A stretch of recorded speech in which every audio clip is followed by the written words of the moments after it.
The train headed for Sunset City will be departing soon.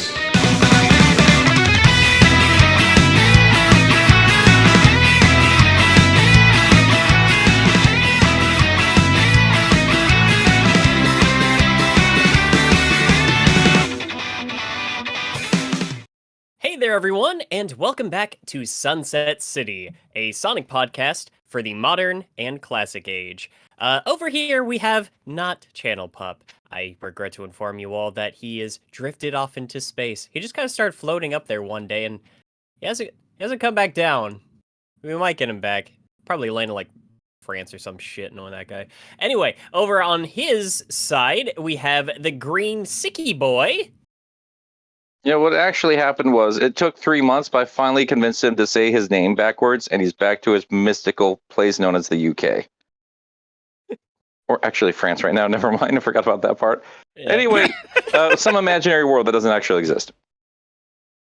All right. And over here, not in denial of France, but rather in denial of Australia, we have Suris. What? Australia's real? Oh my god. And I'm White. I never went there in Sonic Unleashed. We're back. Oh my god. We made it back. Most of us anyway. There were casualties, but we fucking made it back onto this podcast. Yeah, not like there's anything big that's been happening this last month that we'd all need to be here to talk about. It's been a time, man. It's been I have wanted to talk about this game. I have a 2.5 hour long review sitting in audio form that is not released yet. I want game. Oh man, I've been wanting to talk about this game too. I actually just bought it on my Switch off the eShop the other day. It was on sale for like $15, and I went ahead and bought it. But I also had some like extra points, and I got it for like $7. It's really cool. Really surprising that this actually runs on the Switch, if I'm being perfectly honest. I think it took them like another year to develop it afterwards. I mean, it shouldn't be that taxing for the Switch. Why would it be that hard for the Switch? The joke is Doom Eternal. I bought Doom Eternal on the Switch the other day. Oh, I'm sorry. I'm a Sonic fan. I don't play other games. Oh man, you yeah, truly have become what you hate. Yeah. Yeah. Nah, I love Sonic fans. And you know what? I got a lot of problems with it, but I like this fucking game too. Dude, Sonic Frontiers finally made its way out here. I find it funny because I was looking back at the that initial like teaser that we all saw. It was like maybe a year or so ago, and wow, that teaser actually does not represent a single thing that actually happens in the game. Yeah. I don't know, man. Are we talking about like the initial, like the first time we saw anything for the game at all? Yeah, when he's like running through the forest and there's like that storm like chasing him down, and then he gets like transported into into the other world, and like there was Amy's voice speaking to him instead of like, you know, the other voice that actually speaks to him in the game. Yeah. I was actually that's part of my review, but like, yeah, that's kind of my problem with the game. Like when I play it, it feels like they changed direction with this thing like 5 separate times during production. They probably yeah, because there's a lot of ideas that feel unfinished, but at the end of the day, amazingly, they got a game that was fun. Amazingly, with all of that, what we managed to get is maybe it's just that my bar is low after things like Forces and Lost World and, you know, Sonic being Sonic for the last 5 years, but I really, really like this game. Oh, that's good. Like, well, what was that one thing that you said or that you called it at breakfast that one morning? Who? I think it was you, Nick. What'd I say? Sonic Adventure CD. Oh yeah. Yeah. No, there's I don't know. I'm not as high on it as a lot of other people, but it's weird. Like Pup pointed this out. Like we had a lot of chats about this game. It's like when I sit down and like I talk about the problems, like I could go on for hours about like man, there's a lot of things that really need to get worked on for this game. But like when you sit down and play it, you're having a good fucking time. And I think ultimately that's what matters. It's like the perfect game for my fucking channel. Because in terms of Game Apologist, like it is like just right there on the line and just like a few more points towards, but it plays real fucking fun. Like, yeah, but this. Yeah, but you having a good time? Fun. Yeah. Like, okay. Like it's hard to look at this without like talking about it like in terms of like in a like a big Sonic fan, like, okay, what's this mean for the future? What are they gonna do next time? And shit like this. But like I think for the most part, I don't blame a lot of Sonic fans being like, fucking finally, I'm just having a great time with Sonic again. And Yeah. not to mention, like, it's been... So I know that we heard the statements earlier about how this game was going to be a foundation game going forward. Like, this was going to set the stage for what Sega was going to be doing with Sonic from this point on. And I know that a lot of people were, like, not super thrilled about that, because that meant that, oh, we're probably going to get one stumbling game, and then we'll get an actual good game out of this afterwards.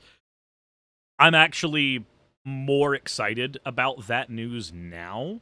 Now that I've sat down, played the game, it's in my hands, I've enjoyed it, as it is, flaws and all. I'm like, oh, okay, so if they just took this and did a little more with it, I'm already eating good. I'm perfectly fine eating more good. I think it's one of the best jobs Sonic Team has done focusing on a core first and foremost, and then working around that. They didn't 100% land a lot of the elements surrounding said core, but I think that the core is so good that it helps mitigate a lot of the other issues that arise from, the more of the game's shortcomings. Yeah. Yeah, it's not like Sonic Forces, where you kind of like you get done with it and then you're like, I don't know if I want more of this. Like when you get done with this game, you're like, man, you can see a lot of potential for a lot of cool ideas in the future. Yeah. Where it's like Forces was like 3 separate games that were kind of like Frankenstein together versus this one game that's like expanded upon in several ways. And like, It's weird though. I mean, like that said though, like the more negatives is like they screwed up in ways I was not expecting them to screw up. mm-hmm. Yeah. Cyberspace is like it's weird. Like it's the best boost game I've ever played, and it's the worst boost game I've ever played. It's really like funny. Only Sonic Team, It's really funny too, because are you guys familiar with Charlie Moist Critical? Yep. Yeah, he did a little review on the game, and he's just like, yeah, and this game really tickles my taint, but let me tell you, the best part of the game was actually the cyberspace levels, because that's just kind of the Sonic gameplay that I wanted to play. And I'm just like, oh, he has no idea that this is just all recycled shit. But like that's a lot of folks that don't play these games religiously, though, right? Like you look at the IGN reviews. Like I watched the IGN review. I have not watched anyone's review yet, just because I don't want to repeat points or accidentally take somebody else's point. All that shit you have to worry about as a YouTuber. Yeah. IGN I'm never worried about. So I watched IGN's review, and it was like that's exactly what I kind of expected. Here it was like, well, the combat's really shallow and kind of I don't know why they put this in here. Cyberspace is real good though. I'm like, okay, well, buddy, that tells me all I need to know about your opinion. Dude, cyberspace fucking like changes how it controls like every other level. It's the physics too, yeah. The physics alone are pretty egregious. If there's any more time they needed to cook on, I mean, yeah, pop-ups. It's noticeable. It's not game breaking. It's noticeable though. Art direction's another thing I've got kind of issues with. Story, I think, needed a little bit more time in the oven. All that said, though, if I wanted to fix anything first, it would have been figuring out the cyberspace and open world physics, like being a little bit more comparable. Because, wow. Yeah. Wow. I like the cyberspace like as a concept, but the way that it was executed was basically in all of the worst ways. Yeah. Yeah. And at the same time, though, what's weird, like what Pup and I, on his last night here, we played a lot of multiplayer games, and we played Sonic Adventure 2.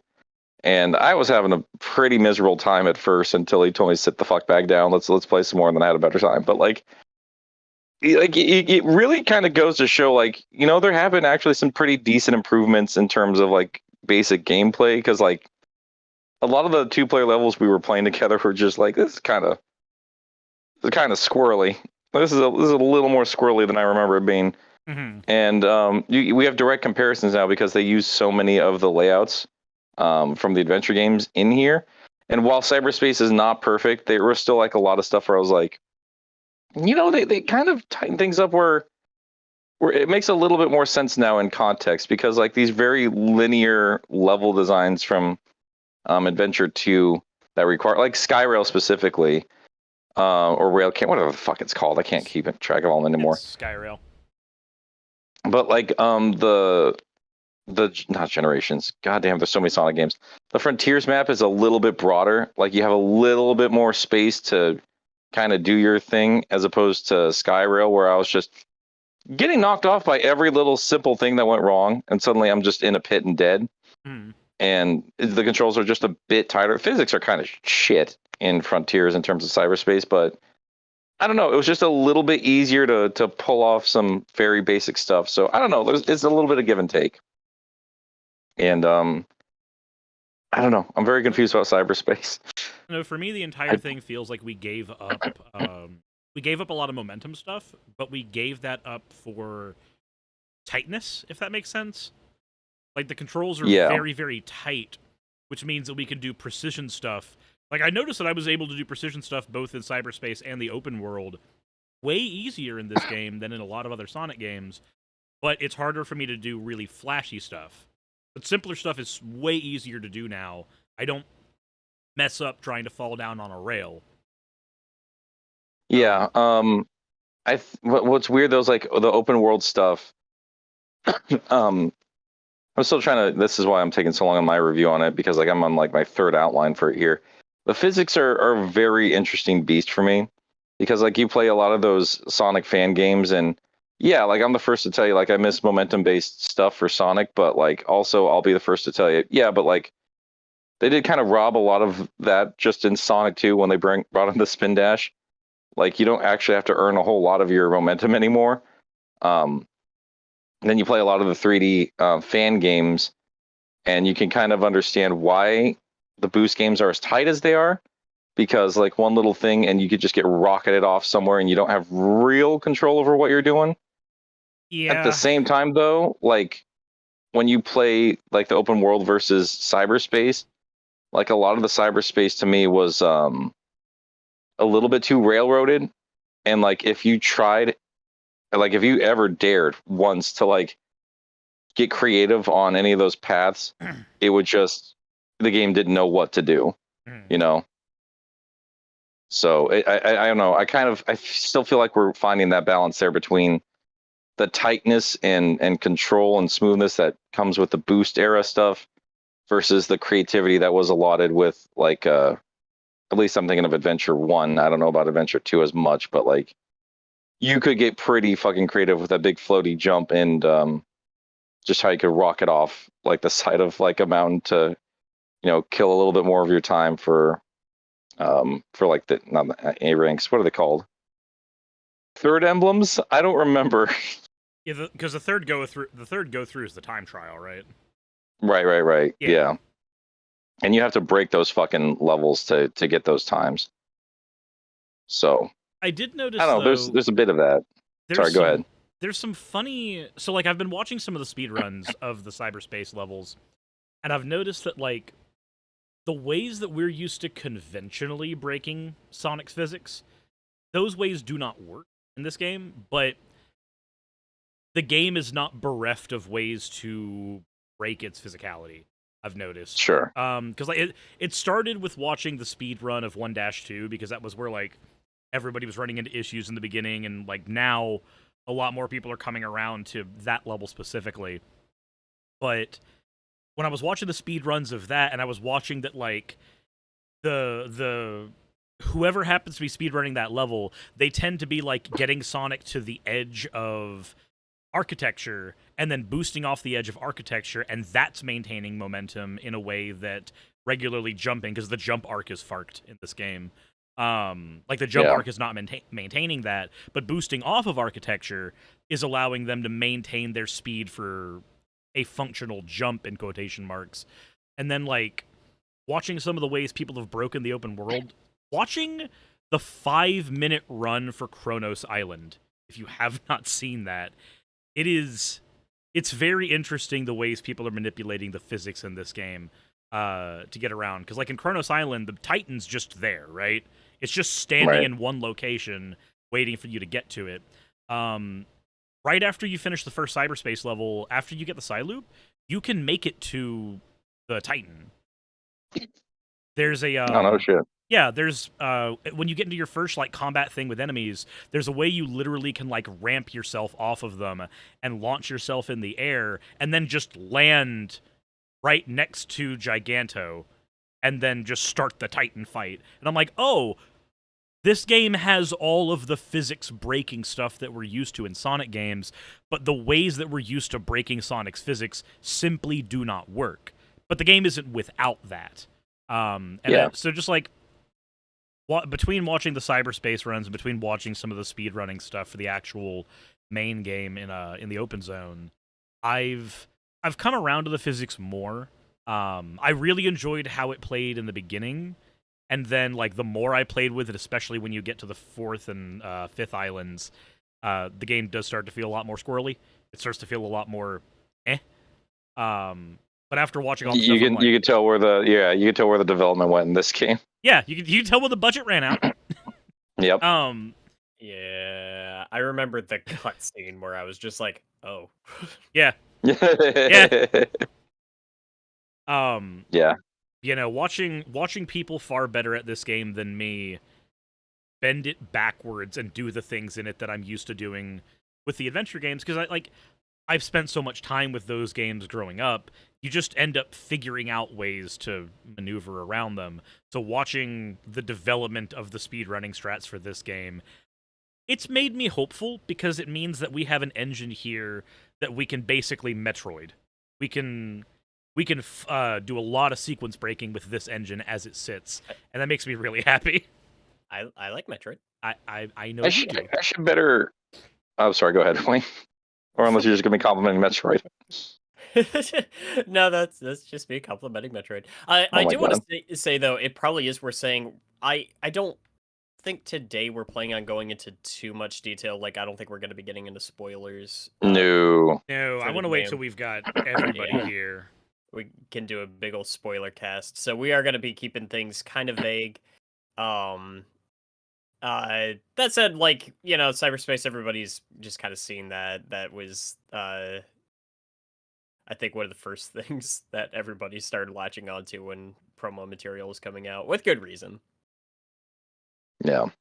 Starting to better understand the Sonic fan that gets all super paranoid with game reviewers, though. Because, like, yeah, you keep seeing over and over again, like, "Oh, cyberspace is pretty good, though." And then, like, every Sonic fan's like, no, don't do this again. For fuck's sake. This is the one thing we keep telling you to stop. Stop doing this. And it kind of goes to show, I think it's part of why, you know, we have the jobs we do, is there's a value in people that really do just kind of live in this franchise, and that you know, they've been around it and they've been dedicated to it. Hearing voices on people that are legitimately invested and not just like cashing in a paycheck for a review. Now, I want to say, I'm not demeaning people who are, you know, journalists and they're literally just trying to crank out a view to keep the lights on. That's not my point. I'm more of just a there's a difference in what people are going to be looking for. Yeah. That actually, yeah, never mind. I'm not going to touch that. I noticed I gotta have a decently fun perspective with this game. So my partner Raz, she does not play Sonic games. She actually hates Sonic. Not a fan in any way, shape, or form.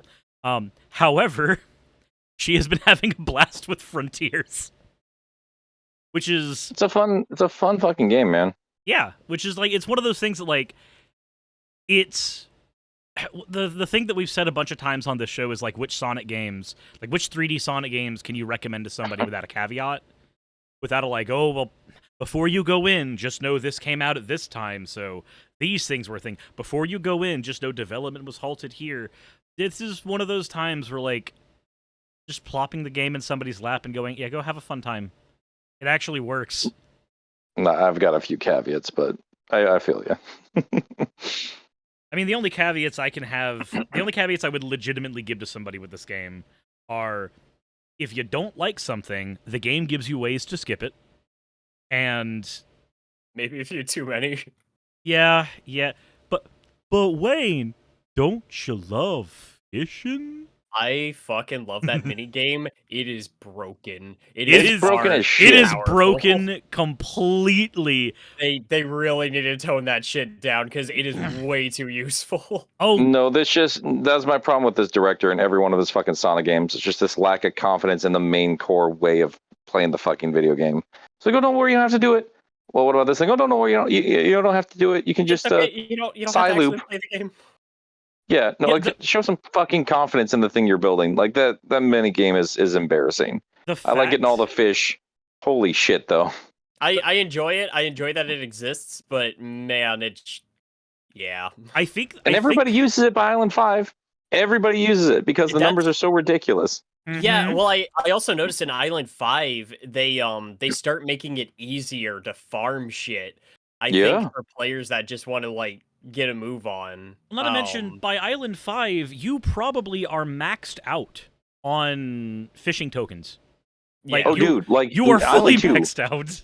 Island 2, after like one or two of those stupid Mario Galaxy events or whatever the hell they're called, Yeah, Starfalls. like one or two of them, The- it just gives it to you. It just gives it to you. You have everything you need to get everything in the game after one or two of those stupid events. It's ridiculous. Yeah. Yeah, I love how they basically took the Blood Moon from Breath of the Wild and the star, Mhm. like the falling star pieces from Breath of the Wild, and they just made them one thing. And And then Mario Galaxy. They Yeah. made it bad. I'm gonna be honest, every single time that Starfall happens, I'm doing everything in my power to avoid those little star bits, because as soon as that slot machine comes up, I want to rip my hair out. It just takes up so much of the screen, man, and I'm just trying to get shit done. Or if you have any marker on the map, like, because it's the exact same light pillar. Yeah. It's ridiculous. You have to look for the orange light pillar in between all the other multicolor light pillars. It's fucking ridiculous. I feel like if the Starfall event was just the respawning of the enemies and not the fishing tokens, like, respawn the fishing tokens on the map, sure, but don't give me the ability to get nigh infinite fishing tokens in Coco. Just that could be it. They need to reorganize the collectibles next time around. Part of me likes that you have an infinite amount of most of them. That meaning you have a pretty tight experience. Like once you're done, you're done. You know, you don't have to eat up a bunch of your time being like Donkey Kong 64, trying to track down every little stupid thing in every map. At the same time, though, like you wrap up everything pretty damn quickly. So by the time you get to Island 5, like, yeah, I'll go fishing for 20 minutes and I'll have everything I need for this one island, meaning I have no reason to explore this anymore. Which is a shame because Island 5 might be the best one. I agree. Even if there is like issues with like reused assets or this or that and the other, Yeah, I have so much fun just running through flower fields and shit like that. But like that fishing shit though, dude, it feels like they had a bunch of ideas for this game, ran out of time, and then dumped it in the water. That's what it feels like to me. Like, Yeah. what is the egg memos should not be in fishing. Like they should be with those UFOs. Like there's an Eggman element that they clearly did not have time to wrap up here. Because like I was thinking like, oh man, why the hell isn't there like just a random rogue? If like Eggman showed up to the island first and set up bases everywhere, even if he's stuck in cyberspace, why aren't there more automated things? Especially, no spoilers here, if he has an element that does have some control in the real world, like why isn't there like an Eggman automated boss fight here or there that will unlock an Eggman memo? I mean, you know, considering shit like that. like, so back in Sonic Colors, we got to see the first glimpse of like what happens when Eggman tries to colonize a world. We got to see Planet Wisp, and to this game's credit, there are little sprinklings of that. Areas around the Eggman ship tend to have like those platforms that are drilled into the mountains. Right. So there's hints of that, and it's the same architecture that we saw in Colors. So it's consistent with lore, and it's it's what we are looking for there. But I agree with you that like when it comes to the execution, you can tell that there was a thing here at one point, and it was very, very much abandoned. Yeah, and that's something I really feel like they dropped the ball in terms of moving around the islands. One of my major issues later, especially later on, I'm thinking of Chaos Island specifically. Something they need to figure out, I feel, was like just getting creative with traversal in terms of getting around like mountains or giant crevasses or stuff like that.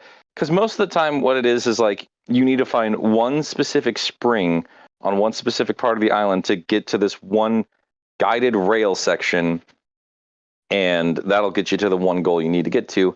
And it doesn't feel very creative. It just feels like you need to find the right spot on the map, which I think kind of goes against a more open worldy Sonic. And I felt like whenever I saw the Eggman saucer stuff like that, like it feels like this would have been a great opportunity to be like, oh, we can spice up the different layouts here and kind of teach your brain that these certain elements like the Eggman saucers means, oh, you can get to this one specific type of challenge. Or if I'm making any kind of sense there, I do feel like it's a little bit limited in terms of how you traverse. Yeah, Which is a shame because it's just a few too many rails for me. As cool as they look. Speaking of the rails, there's one thing this game does that like I'm torn on where the rails are concerned. I like the rails as fast travel, like the white rails that pop up as you open up areas of the map. I like that as a fast travel system because I've played a decent bit of MMOs in my life, and there are two types of fast travel in MMOs. There is the teleportation fast travel, and then there's the walk away from the screen because you're on a griffin fast travel. And, you know, for me, the rails are the griffin fast travel. Like, I'm getting to a side of the island quicker, but it's not instantaneous, and I'm okay with that. It's active fast travel. Yeah.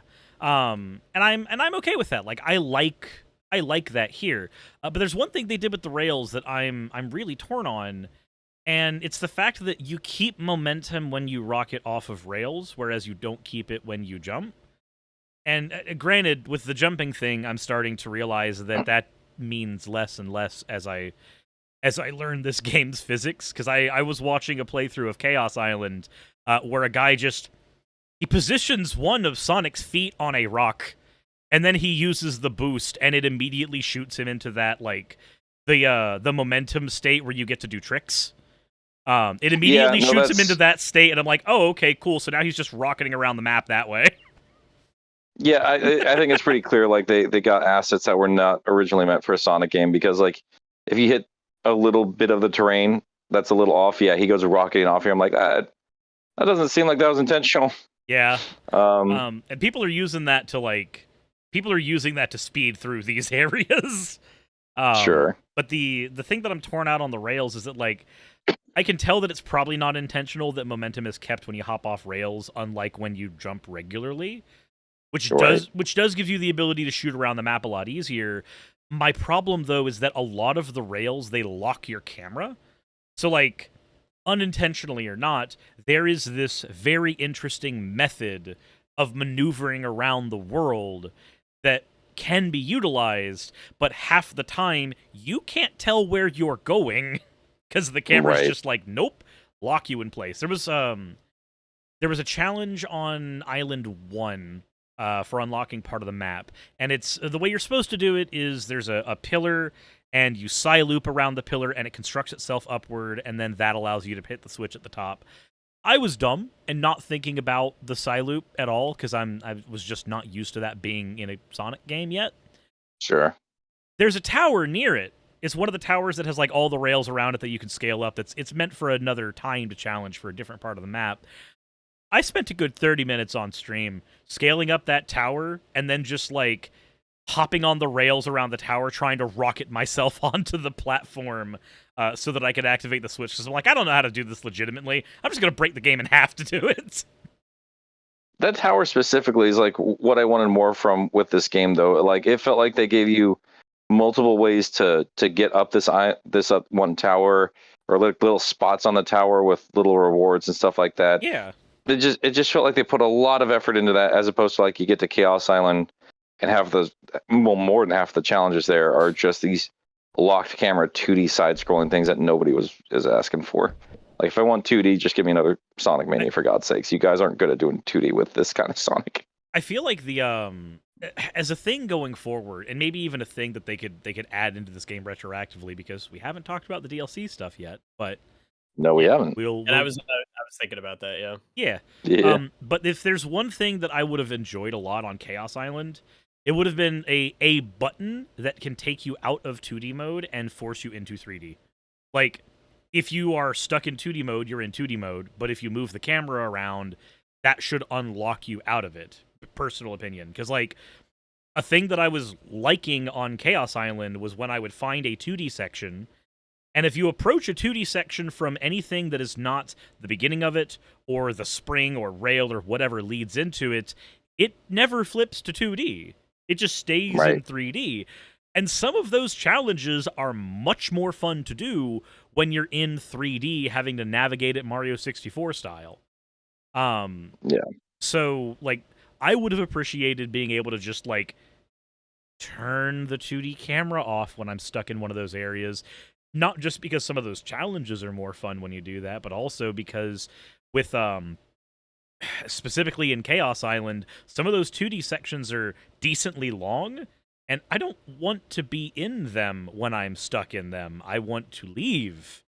I want to go away. Yeah, no, as far as I'm concerned, 2D sections, if they're going to be in it at all, that should have been strictly cyberspace. And even then, they're way worse in cyberspace. Mm-hmm. But God, the 2D cyberspace levels fucking suck. They're really bad. They're really, really, really bad. There's a couple of them that I don't mind, like the one where you're on mostly rails and there's lasers that are trying to stop you. That one I started to have more fun with the more I did it, because I started treating it like a Donkey Kong minecart level. Sure. But for the most part, when they gave me one of those levels that was 2D, I'm just like... It's still just the most egregious thing for me in terms of like a Sonic Team game is like something I've always had an issue with, and I think a lot of people have, just in general gaming terms, when we're talking about like the rough transition or anything with 3D Sonic. I think the bigger issue usually for a lot of folks, and I know everyone's got their fans for the secondary playstyles, but the secondary playstyles usually are undercooked in comparison to Sonic himself. Yeah. I mean, starting all the way back with Big, or the Mechs, or fucking the Werehog, like none of it feels just as good as Sonic.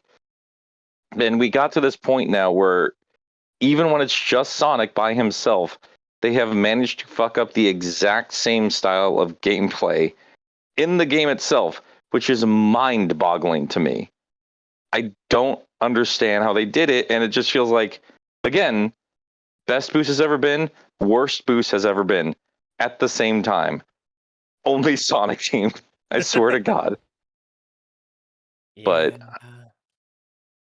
But I mean, like, just enough of the nitpicky for the time being. Something you kind of talked about real quick, and something I think deserves a lot more praise.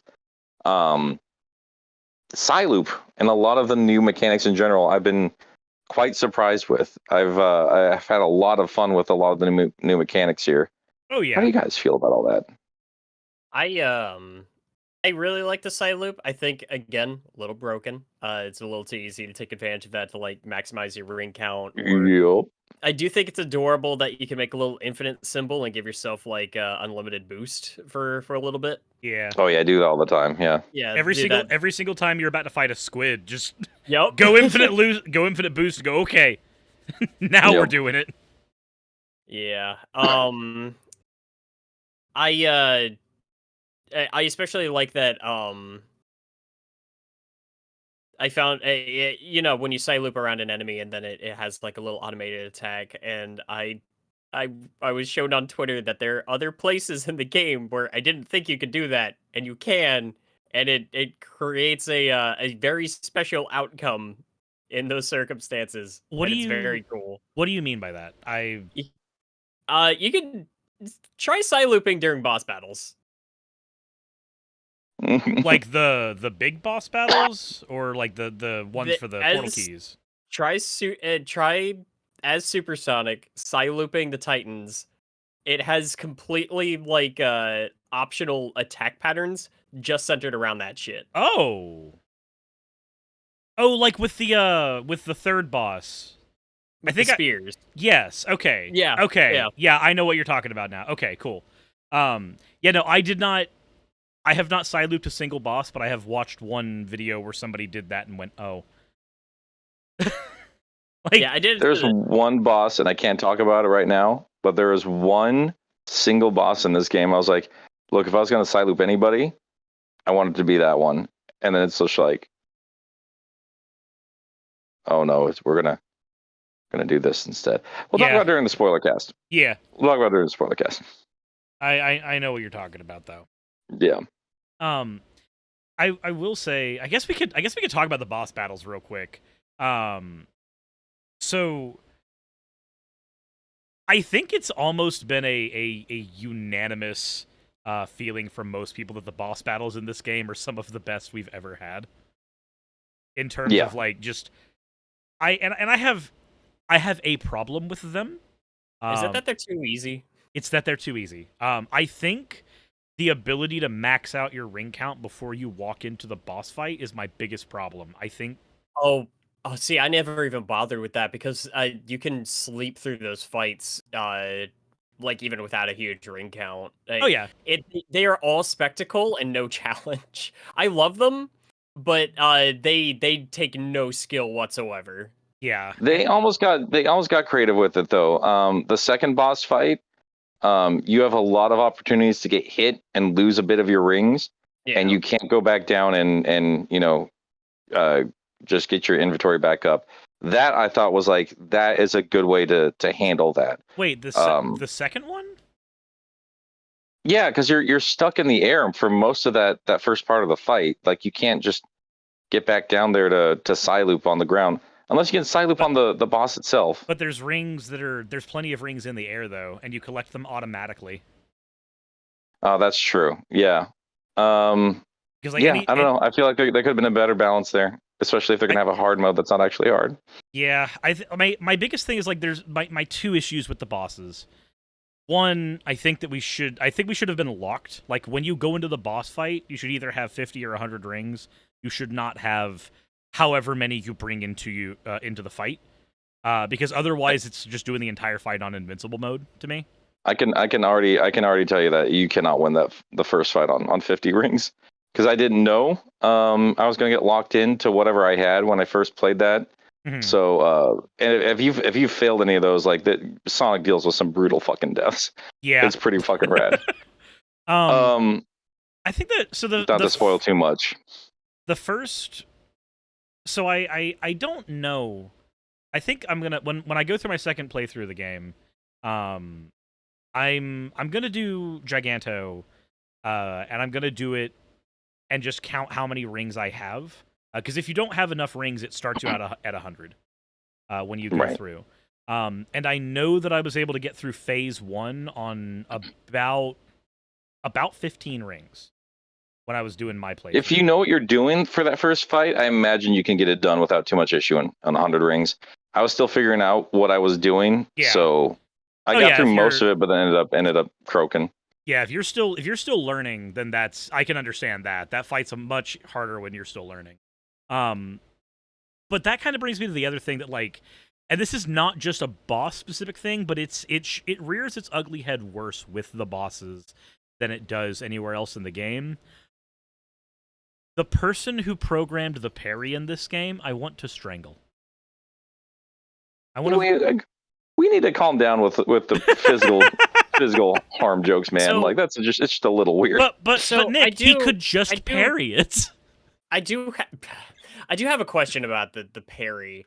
Does the opening for a counterattack only come up if you parry it within a certain time frame? Like, when you parry actually have an effect? It has no effect. I swear it does, because of the second boss battle.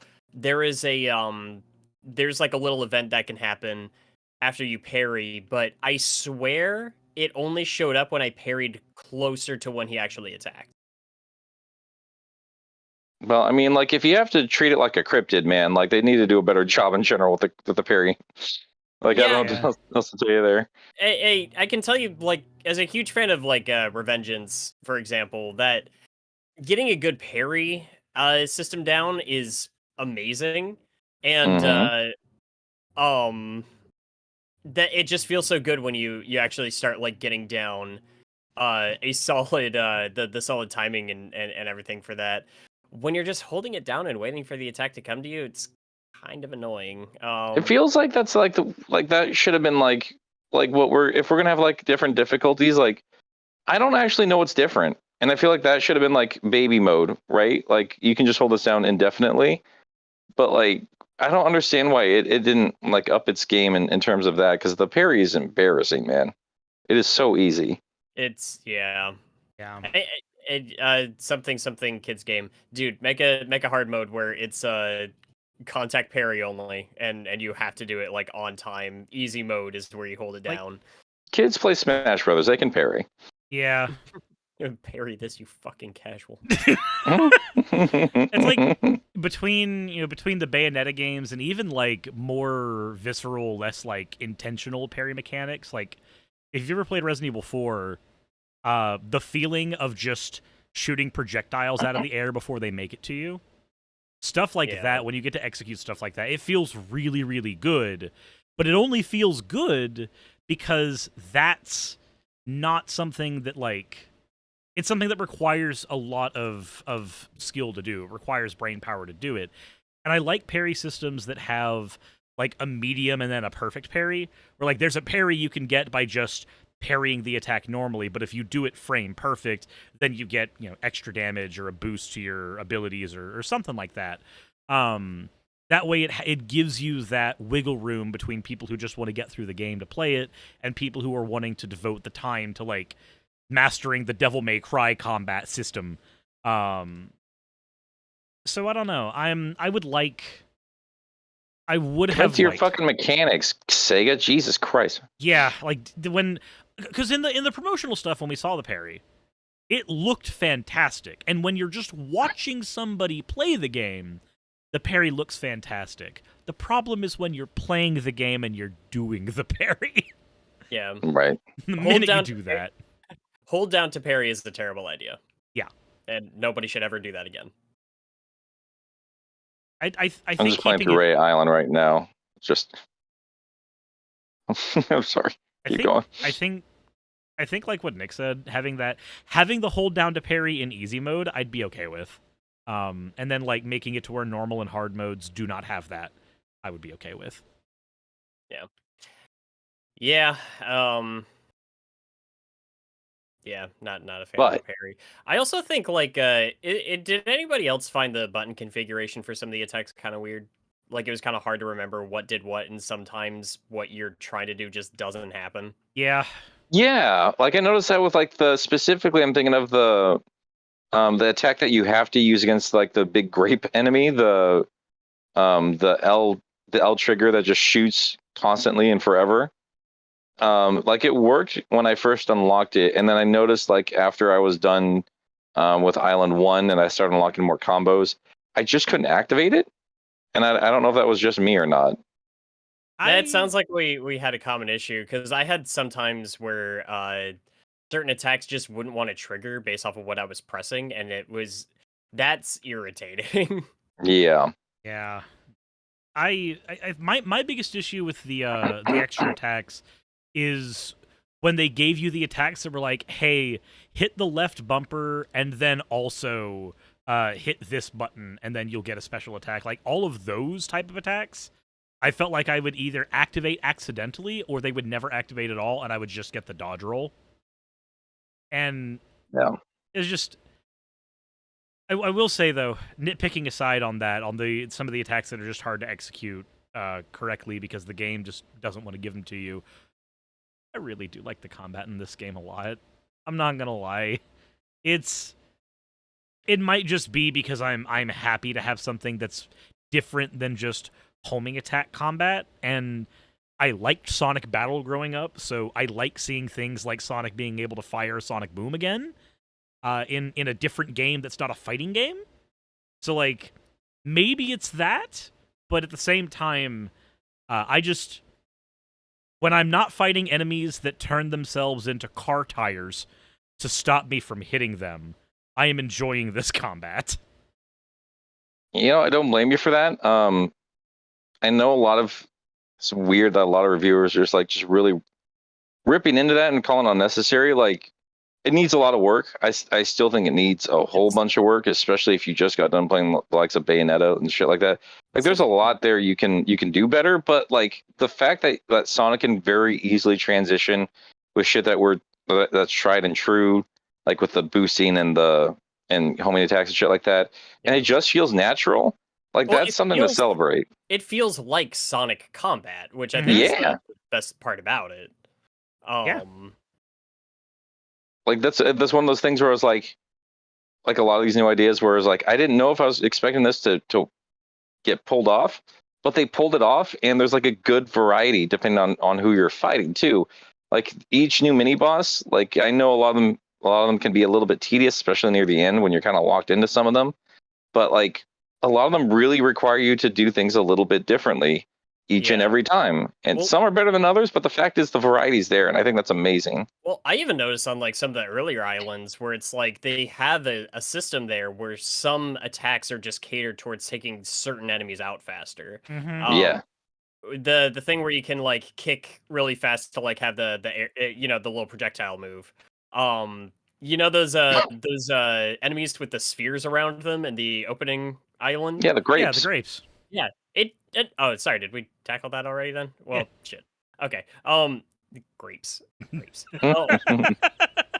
But yeah. It's like I don't know. I think people maybe it deserved a little bit more credit than people gave it. Again, not perfect. I agree. Yeah. But it is solid.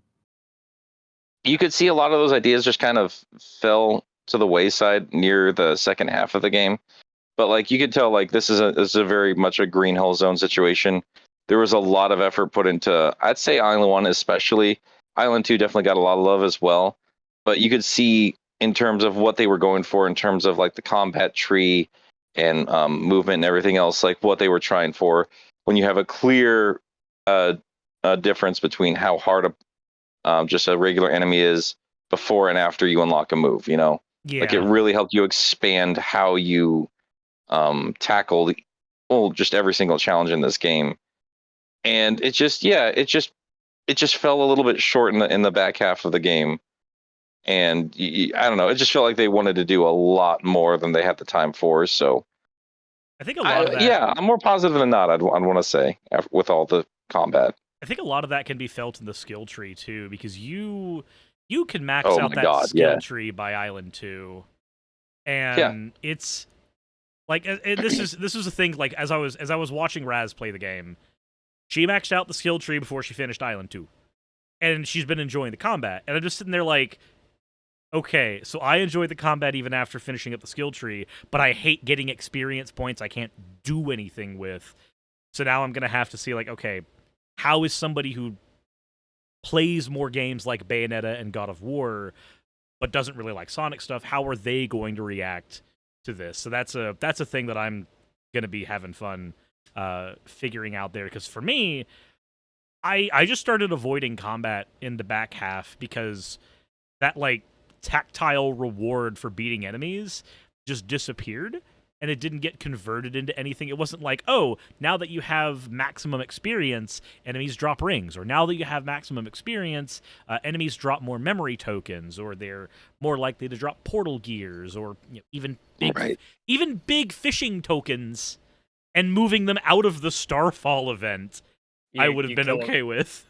You kill an ancient robot and it just shits out a fish. Fantastic. Well, like, yeah, I mean, again, that's the distribution of rewards that I felt was definitely not sorted out by the end of the game.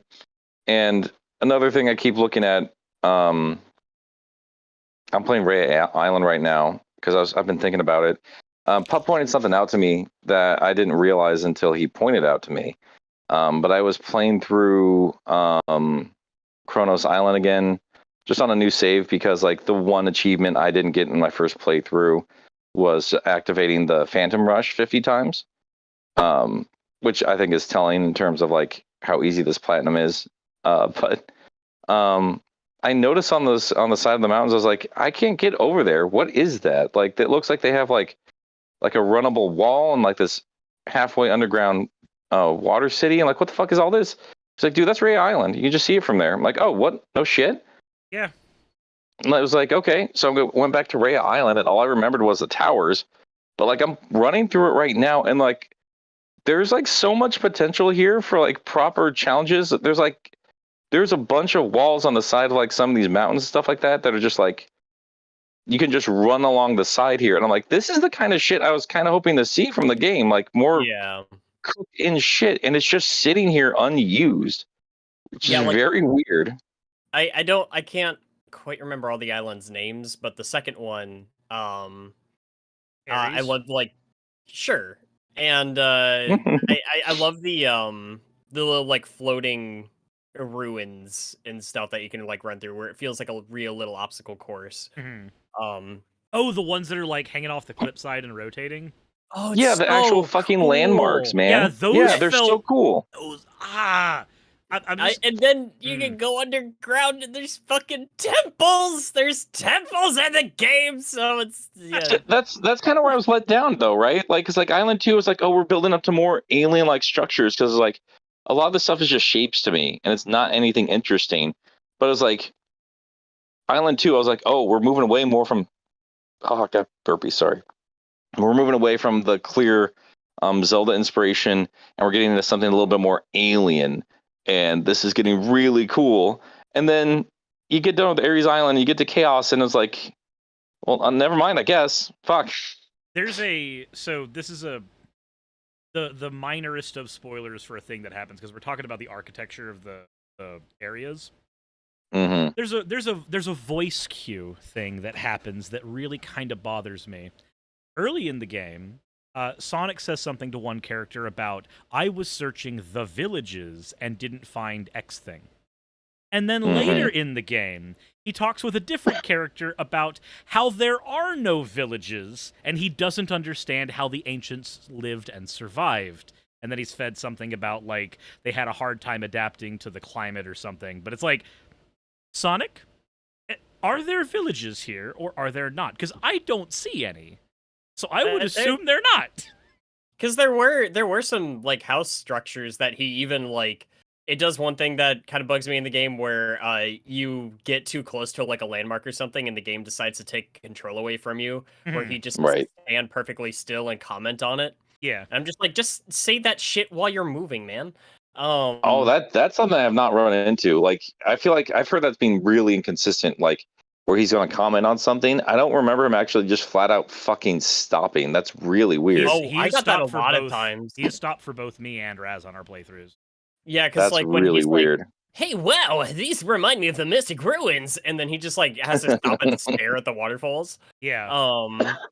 But yeah, there was hey, Tangle is canon in this game, you know. Right. That's might as well how they should have just wrote that. Tangle's canon, and then just leave it at that, right? The fact that, oh my god, there's a character that is made canon to the main universe at the end of the game that just just out of fucking nowhere. It's just no build up, just, oh yes, this character's canon to the mainline story now, guys. Oh, are they? Yeah. That's good to know. Not only that, like, not to too spoiler here, but like, it's like not only that, but it's also like, oh, and this character that's already been canon, you probably forgot about them because we haven't used them for 20 years. There they are. Yep. Not even here they are. It's not even that, right? It's just name drop after name drop after name drop. And like, I think Flynn's gonna get like a lot of shit for that, because like he just references everything. And I appreciate that they take the time to be like, don't worry, all this stuff from the past matters. But going forward, I feel like it needs to be show, don't tell. Show us forward progression. Stop just referencing shit in the past. Because like some of the acknowledgments were good, and there was one in particular that tied directly into the events of the current game. Right. And I think you guys know what I'm talking about, and I was Yeah. fucking thrilled. But that was like that worked because it was directly relevant and it was like so connected to everything else that was going on. Versus there were times where hey, any higher and we'd be running into Angel Island. And I'm just like, all right, shut the fuck up, Sonic. Like, Like, Sonic, are you going to be running into Angel Island?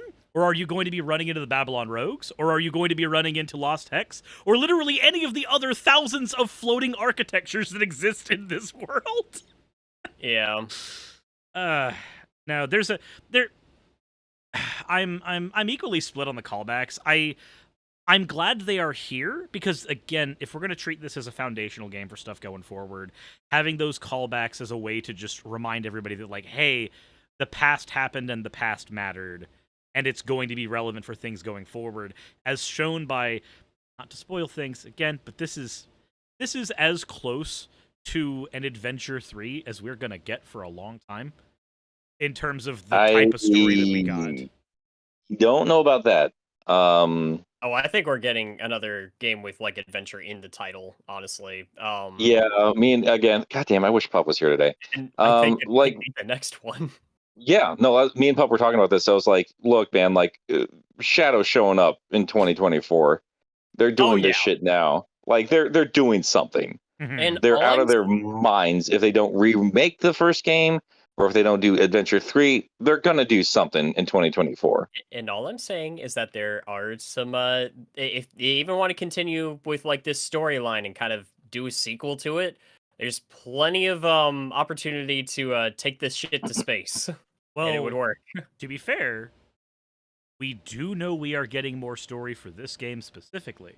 I know, and I'm so fucking happy about it. Oh my god, because that's like there's two ways it might go. There's one way that makes me really excited, which is, the kind that you're talking about, the, oh my god, we're going to get new stuff added onto this because the story we have is already good. So let's expand in this world. Let's talk about this stuff. And I mean, with the way the game ended, it makes sense.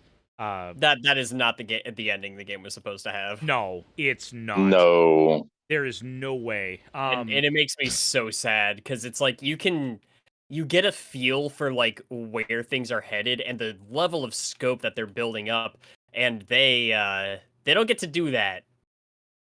Yeah. No. So, like, and go ahead, Suris. I have a lot of thoughts about that. I don't know if either of you are fans of the Shantae series. I want to be. I've not played more than a few minutes of any of the games, though. Pirate's Curse is the best one. I agree with you, Wayne, but I need to talk about... well, by talking about the specific one that I want to talk about, it might actually reveal my hand, so I'm not going to do that. But there is a Shantae game that has DLC. Oh. Yes! And I know exactly what you're fucking talking about. Yes, and that is my concern, because we have been told that in this DLC we are getting new story and extra playable characters.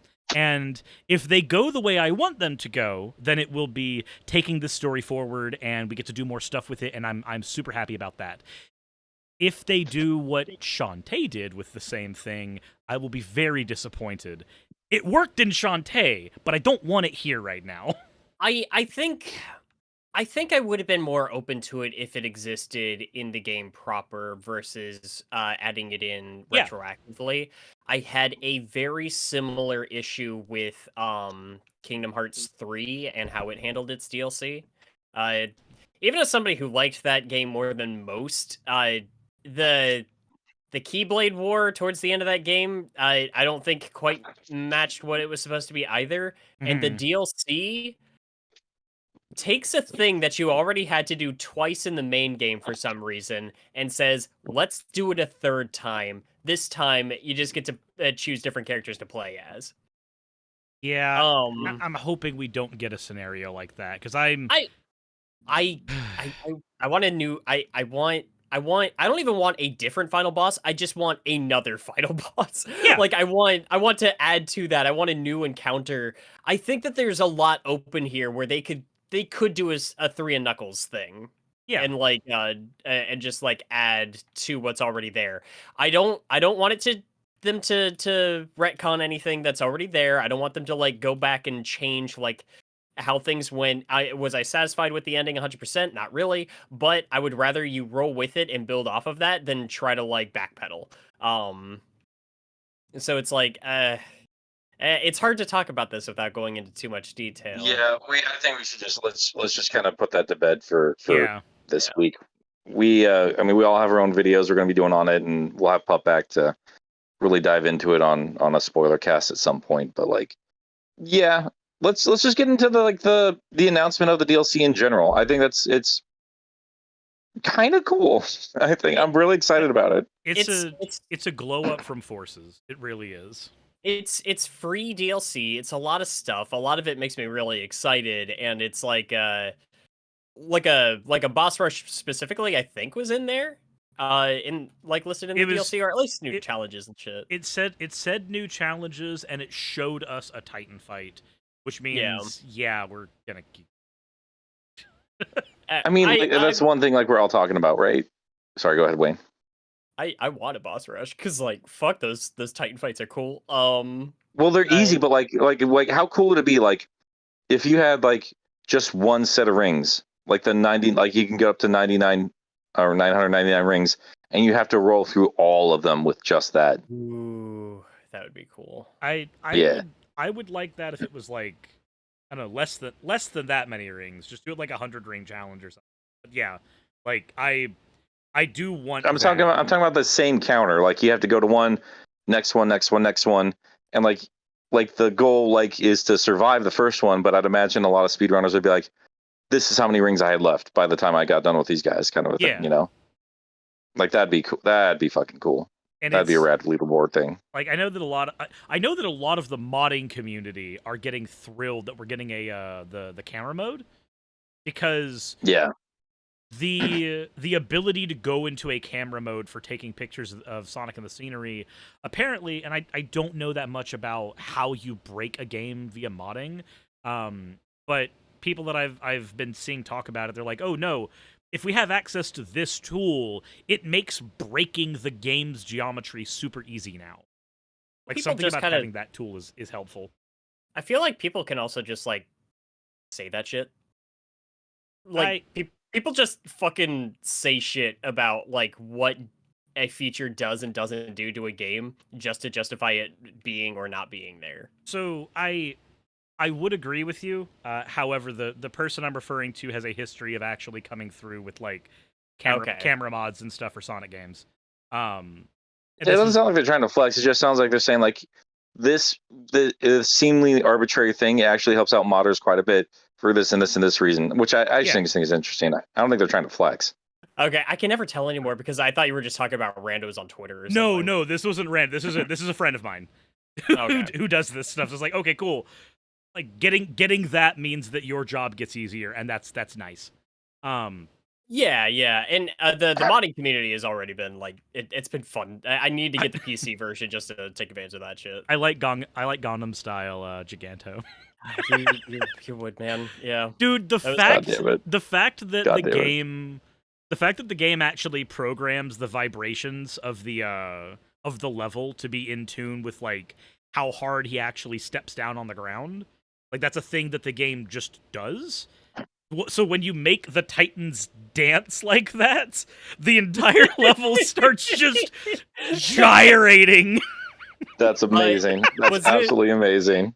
Was it Pup that shared? I can't tell if this was Pup or fucking Anthony. The little mod of turning all the Cocos into little Amogus crewmates.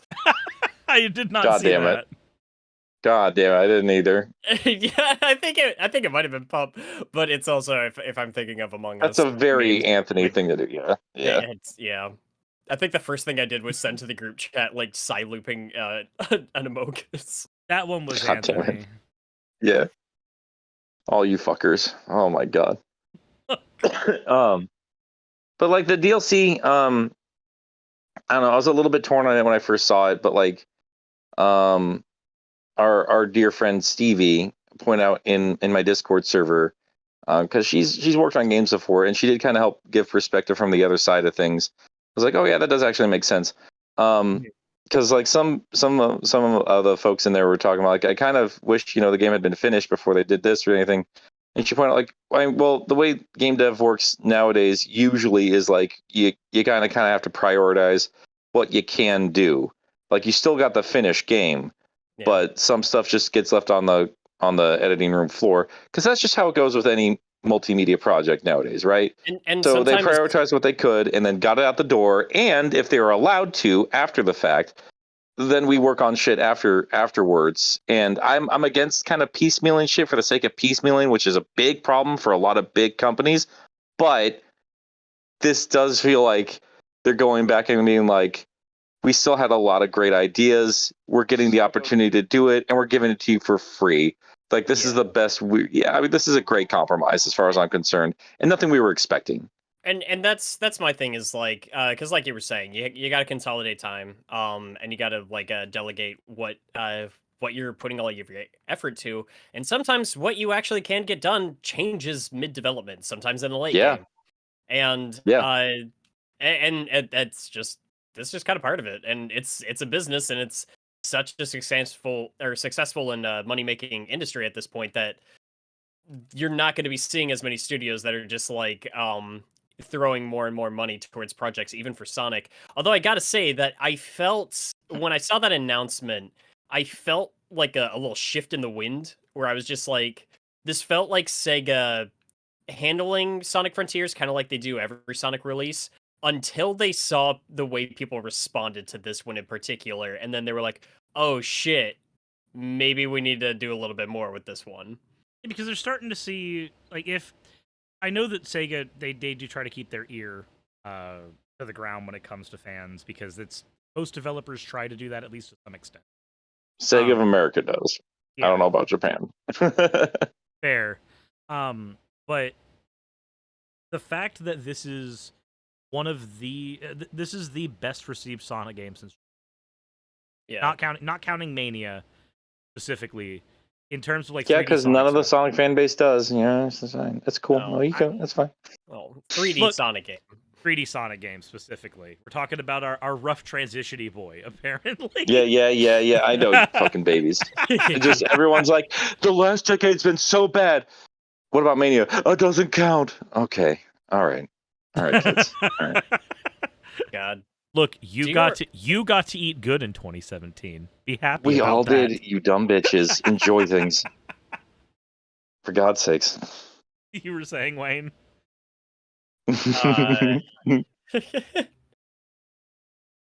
Yeah, no, I don't know. I'm the DLC announcement was exciting to me on a couple of levels, mostly just because it's like, I do want more content for this.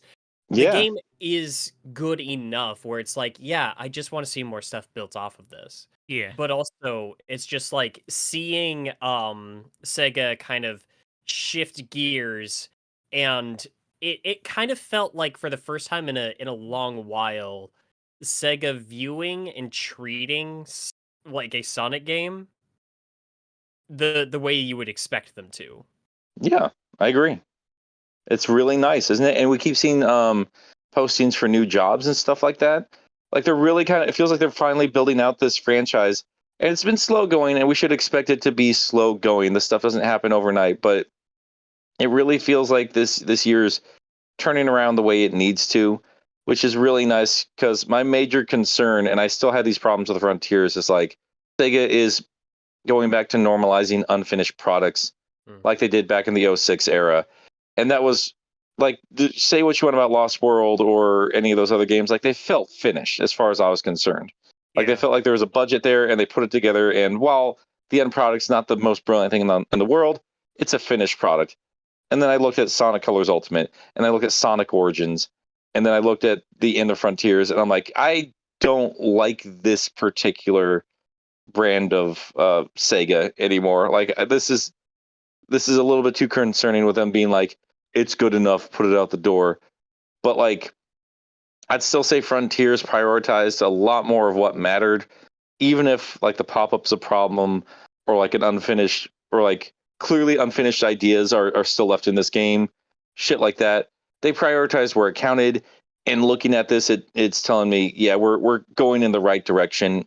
And we might not get everything I would want out of Frontiers with this DLC, but I think we're going to get a lot more. And I think it's a good setup for a really special sequel.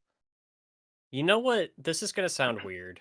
But I've just been doing some thinking about the way things have kind of shifted in the public eye for the franchise as of late. In the past, like, several years, I think that original live action design for the Sonic movie is one of the best fucking things that happened to the series. That Go on. that they say there's no such thing as bad publicity. Mhm. That got people talking about Sonic, and they saw something that was just abhorrent in the franchise, but that opened up the discussion to what makes Sonic good. Suddenly, people started talking about it a lot more. Then there was this story about this huge change where you got to see the original model get swapped over for one that was actually authentic. And then suddenly, everyone's just like, oh, hey, yeah, that looks right. And then even people who don't give a shit about Sonic were just like, yeah, no, that's the way he's supposed to look. He looks good like that. That's what makes Sonic good. It was a gateway, I guess I want to say, into much larger discussions about the positive side of the franchise. And it helped reassess so much, both in and outside of the fandom. And I honestly think that that whole kerfuffle actually kind of helped get us to where we are now. I could see that. Because, like, I can too. like, after that, where we got to have that delineation of, like, okay, no, let's fix this. And despite there being some people that tried to go, like, hey, you shouldn't tell the artists what to do. They're like, no, in this case we can. Despite there being that whole bit there, we got to have this, and then we got to have Sonic Movie 2, which felt like the second movie felt like an event compared to the first one. I think it also helped that, like, just first one happened at the beginning of pandemic, the second one happened after pandemic. So that probably also helped a lot, or end of, like, a lot of the regulations where the pandemic's concerned. But seeing this entire franchise, I guess it is basically what you're just saying there, Wayne. Just people viewing the positive stuff as opposed to the negative stuff. Because it's like there's a friend of mine who's a streamer, and he's not played any Sonic games, but he's going to be doing Sonic stuff for charity, and there was an entire discussion that had to be had with him originally, where he was like, I want to play the worst and most cringy games in this franchise. And I'm like, but why? Why do you want to do that? Why is that what you want to do? And then it just kind of hit me. I'm like, oh, yeah, if you're not a Sonic fan, that's a lot of what he's known for these days, is just the bad gameplay, the unfinished stuff, the cringe, the games that even the fans of the franchise don't like. Like, oh no, this is indicative of what we've been getting for a long time. Of course you want to play the bad and the cringe stuff, because that's the stuff that speaks the loudest to you now. But it is nice that we're getting the other end of that finally, and I'm hoping that this maintains. I think it took the world seeing something that was so loveless and not representative of the actual franchise, its heart, its merit, and everything, that just kind of felt wrong. For them to start looking at what the series actually is instead of how it's been memed up over the past couple of decades. That was the wake up call. Was things hit so fucking rock bottom with that first design that it just kind of it opened the door for, like, no, this isn't right. Here's what this actually is. Mm-hmm. I mean, we're never going to live in the world where where it would have been like if they'd just gotten the design right from the get-go. Yeah. I have to wonder if they had just got it just on point to begin with, if just the movie itself would have done even better and would have reignited the love of Sonic for a lot of folks who kind of fallen off of it in a brand new generation. I don't know. But the fact that they did it just means the world to me. And just having the courage to really embrace what Sonic is, I really think is a great thing. And actually, this kind of reminded me of this fucking tweet. It's always my dumbest tweets that I don't ever mean to blow up that blows up. Like I made a quick joke about like the movie Little Koopa Troopa having like his eyes like kind of pushed together, and I jokingly was just like movie Koopa is more true to Sonic's design than movie Sonic is, and that blew the fuck up. And I got so many people like, oh my god, you guys have to complain about everything. It's like, it's just a quick joke, man. I like movie Sonic just fine, but it does make me think about the movie in general in terms of Mario. We've got so much right with Mario in these trailers, and you're seeing so much love and excitement, and people are just excited because it's fucking Mario, and it's embracing more video game stuff than even Sonic is, except for one very important thing, and that's the fucking voice. And I have to wonder with Mario here, I have to wonder when this movie comes out. A lot of people are going to be fine with it because it's Chris Pratt, and he's a talented actor, and it's fine. But I have to wonder if just this generic, just Hollywood actor that doesn't have the energy and the love as Charles Martinet, I wonder if that alone is going to kind of drag down a lot of what this property is versus what Sonic is, where they went out of their way to hire somebody who just brings the energy and humor and charm of the character in a way that he's been lacking for a bit. You know, like I really wonder if that's going to be comparable. And I also wonder if Mario embracing even more video gaming stuff is going to kind of help Paramount see, hey, let's lean even further into the franchise with Sonic 3. Yeah. I don't know, but it's good to see some good fucking video game movies, and I'm glad Sonic's part of that conversation. I think one thing that really works in Sonic's benefit, and I feel like this could be a discussion for an entirely different podcast, so I might kind of put a pin in it, but just briefly, Sure. is I kind of think that Sonic was one of the first 2D platformers that really nailed down the mass appeal of Mario, but added in narrative. It just balanced it in really, really well, and it's been doing that since game one. It was simplistic, but I still think it had a little bit more going on in its background and story than Mario ever did. Yeah, by game 3, that's on the yeah. It's just beautifully just merged into what you're doing. So yeah, no, I agree. Yeah, game 3 is a tale. Like that is a story, and it's fucking great. And I think that's kind of what helps lend to making the Sonic movie, especially Sonic 2, work as well as it did, while at the same time really setting it up for success for a franchise. Versus it's like Mario, just based on the trailer, it's really exciting seeing stuff like, oh man, like Diddy and Dixie are in the background at the arena, like here's all this stuff I recognize from Mario. Oh god, is that a Tanuki suit? Awesome.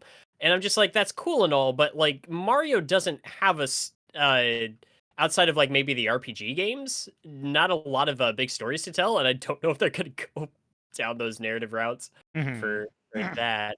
And so it makes me wonder, does a Mario movie have franchise appeal, or for a film franchise? I don't know. That's gonna be an interesting one to chew on. I feel like I need to see what they do with the movie before I have more thoughts on that. I think it does. I mean, like, I think the staying power of Mario means like Nintendo knows what the hell they're doing with that franchise in general, and I imagine that could translate to a movie as long as it's in the right hands. I think a lot of us very trepidatious of the likes of Illumination, but at least the small snippets they're selling us look really good so far. So I think it's got the potential. It's largely coming down to who's making it more than I think the franchise itself, because I feel like a lot of Mario fans could contest. No, you could do like a multi-film franchise out of this.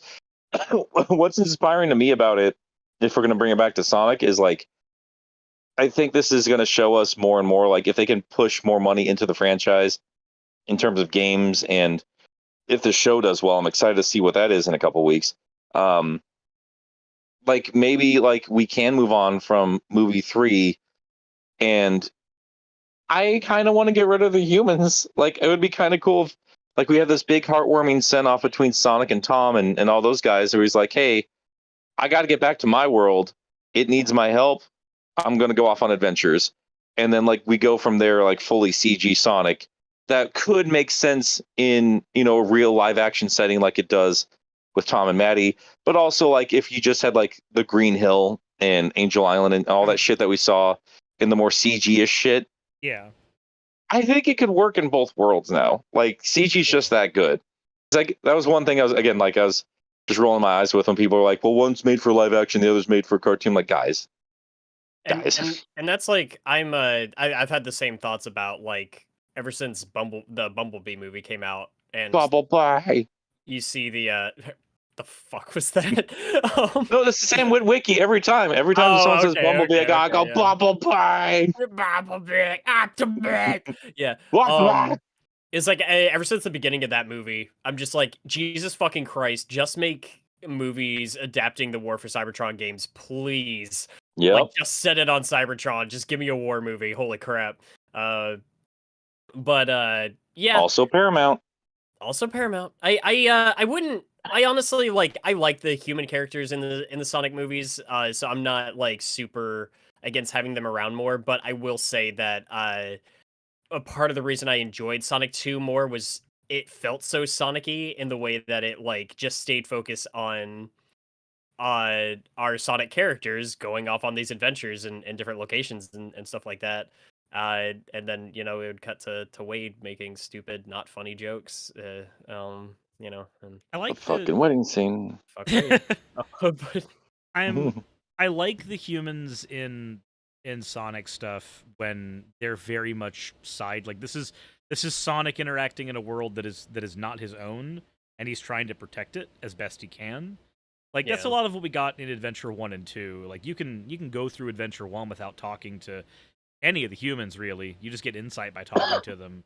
Adventure 2, the only interaction Sonic has with humans, not counting, you know, the Eggman lineage, is the one-off interaction with the president. yeah. And then, like, of course, the fights with Gun, right? I think that's what's colored my thoughts on humans in Sonic for the longest time, is that, like, we've had the world where the humans have brief interactions with Sonic, and I like that world. But then we've got the more Sonic X-y, Sonic movie world, where Sonic is directly interacting with humans all the time, like, from beginning to end. And... Yeah. Eh. I propose. Don't propose. I don't want another wedding scene. Okay. Well, I suggest what we do is we just take out all the live action actors in the next one. We still have human characters, but they're literally just the like Dreamcast models from Sonic Adventure 1 of all of those human characters. Just integrated into the movie. And make it a Christmas movie so we can have the two lovers playing Sonic Adventure on a holy night.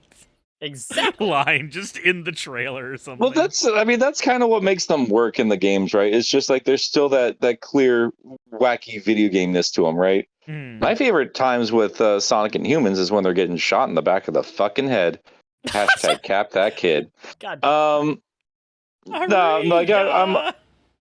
I'm never gonna pretend like I give a shit about Rachel or the wedding or anything, and I don't care how many people like it. It's fucking garbage. Don't get rid of it. I'm so tired of it. Yeah, No, like movie 3, you have your humans one more fucking time. Have a big connection with Sonic and Maddie.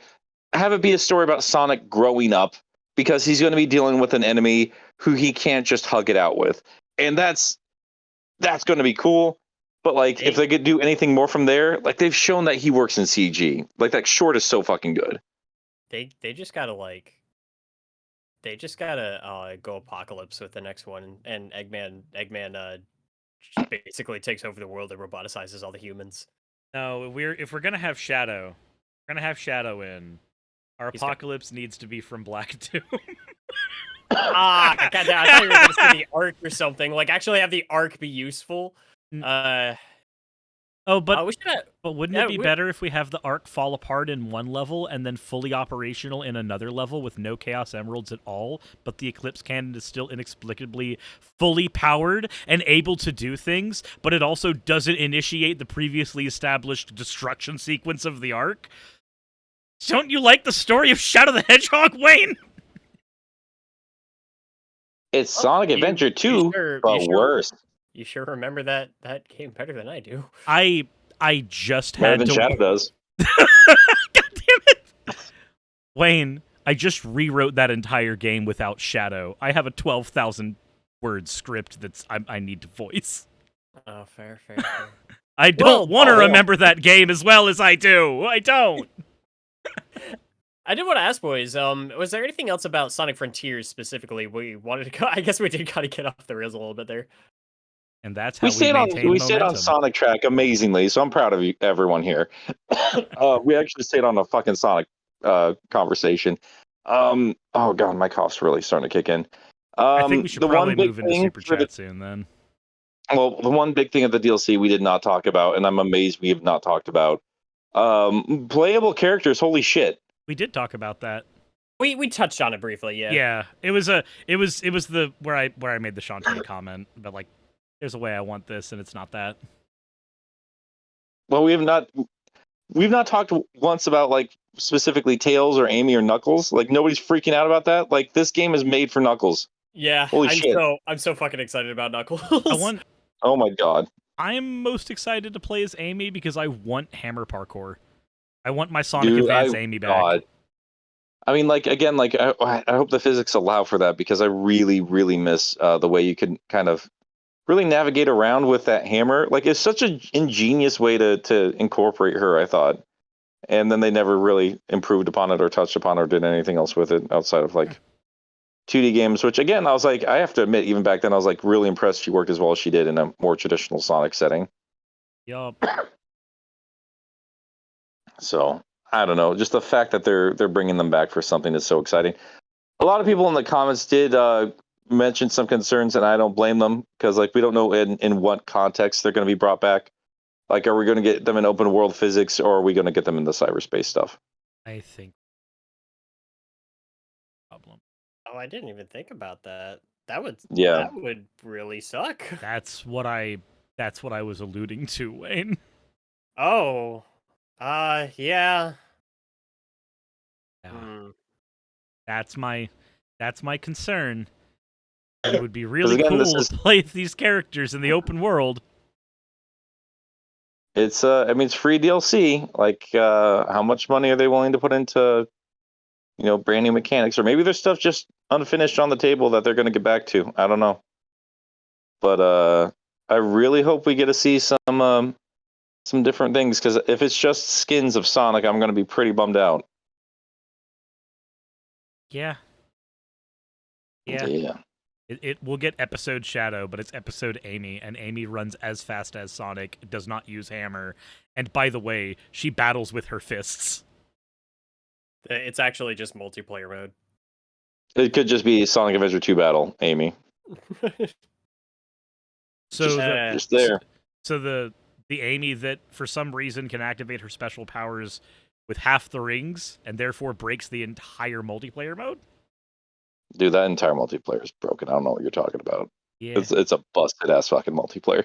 You don't like hearing Sonic Wind 1,000 times as you're trying to just walk through City Escape like a normal person? Yeah, like you activate your thing, and then it just drops you off of whatever thing you're doing, and at the same time, it kills your opponent. I fucking hate battle. Anyway, yeah, I guess we have to. It's more of a wait and see, but excited to see that they're even dipping their toes back into this because, yeah, it's been since Mania, and even then it was like we knew what to expect with Mania style Tails and Knuckles. We have no idea what to expect with a more 3D styled Knuckles, Tails, and Amy nowadays. So she's not been playable in 3D since fucking Sonic Heroes, and even then, like that's just a reskin of every other playstyle in that game.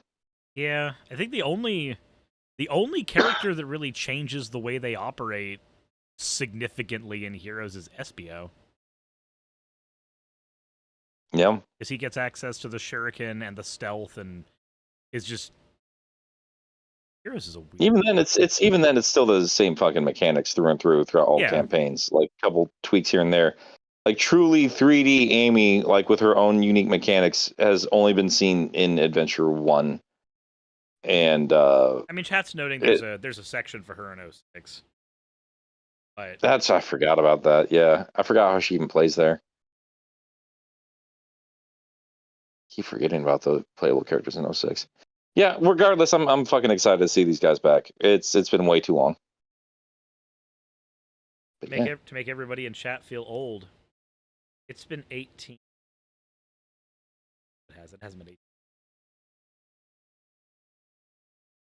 Yeah. That's a lot. That's a lot. It's a lot Too of many. years. All right, yeah, my throat's beginning to give out, so I'd say let's get to some super chats. Gotcha. All right, so it's gonna be me and Wayne bouncing between these because of the phone issues. I'm correct? calling in. Yeah, I'm calling in. I can't see what's going on. That's fair. Actually, hang on. Let me put you on speaker. Let's see how everybody thinks I sound with speaker. Go. How's it sound? Sounds the same. Yeah, it sounds very much the same. Okay. All right. I'll be able to jump in with mailbag too then. All right, cool. Then you want to go ahead and start us off with Faded Shadow? Sure. Faded Shadow with $2. Thank you. Long time no see, guys. Yeah. Sorry. Next one we have is Stevie Cole with £10. Happy Friday, lads. Oh, thank you. Happy Friday, Stevie. Hope you're doing well. It is Friday time. Yeah. We also got Rangers and Riders with $5. Hey, y'all. Hey, shit. Amazing. Amazing. Fantastic. You are becoming. That's not what I wanted. You're assimilating. It's all about you, dude. So you better keep going because it gets better. Oh no. Glad to see the Wayne train. Oh, back on the scene. How about the hedgehog, eh? That hedgehog, eh? Cool stuff. Am I right? Yeah. He's pretty wizard. You are right. As the kids would say. All right, Suris. Or is it my turn again? It is your turn. Wow, it's so God. It's very weird with just three of us here. Nickel plated with $1.99. Thoughts on the latest Sonic Twitter takeover? I have not seen it. I think it's great that Shadow's getting married. What's the Twitter takeover? It's when they have all the voice actors come together and pretend to be the characters while they're reading questions. Oh, yeah, those. Yeah, no, I don't really care about those. I watched a few. I typically watch them once people animate them because they're way funnier when people actually like give the characters their like animations and shit. My favorite one was person comes in, a Shadow lover says like, hey, what things do I have to do for Shadow to marry me? And without missing a beat, Shadow's voice actor just goes, all right, these are the tasks you must complete to marry me, but I will marry you. And you just hear like Roger Craig Smith as Sonic in the background going, are you sure, Shadow? Are you sure? Amazing. It was great. Anyways. Yeah, I think like the only time I really remembered those, to be perfectly honest, is like when I see Fidel like getting called out on them for being a Tails hater. Amazing. Fucking fantastic. Next one we have is... Oh, sorry. Yeah, I don't have anything to say. I've not seen it, so yeah. Go ahead. Next one we have is from Boat NB with the $5. I hate Chaos Island. Yeah. Yeah, but I saw you on Twitter venting hard on that, and honestly, I don't blame you. That should have been a lot better than what it was. I hate the beginning of Chaos Island so much that I came around to that island when I was streaming, and my chat was literally like going, here's how you navigate this without a headache. And then I came around to it. I'm like, okay, I don't hate this island as much now, but I still hate this island compared to the other ones. If the rest of the game was laid out like Chaos Island, I would have had a very negative view on the game in general, I think. Yeah.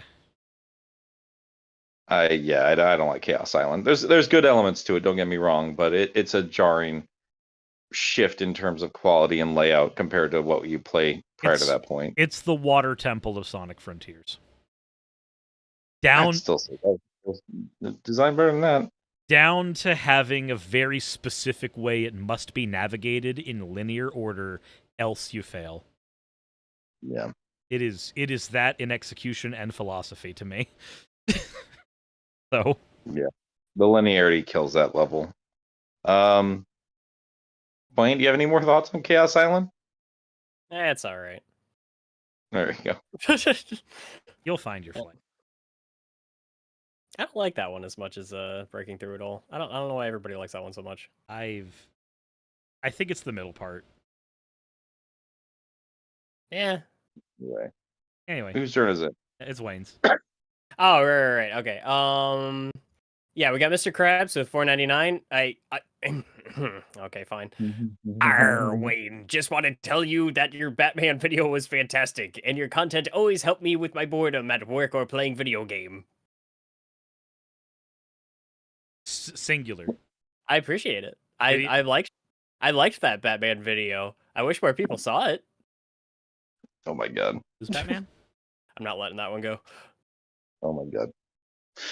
Yeah, go watch Wayne's Batman video. It's really fucking good. Actually, you touch on points I never thought about with that game's narrative, which is really cool. Wayne likes Arkham Asylum. I do.